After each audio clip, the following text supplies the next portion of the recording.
asong pinasahan mo ng buto pagkatapos mong labayan. Siguro nga para kang aso na pinasahan ko ng buto. Pero yung butong pinasa ko sa'yo, nilawayan ko man yun, akin yun. Asawa ko yun. Nakamuntik mo na ginagawa sa akin dati, sa tingin mo nakakalimutan ko na yun? Hindi ko nga alam na may ibang babae sa buhay ni Edward noon.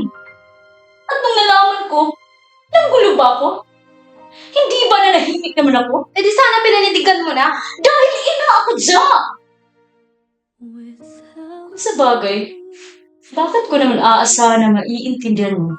Eh hindi ka naman nagkaroon ng anak na kailangan mong buhayin!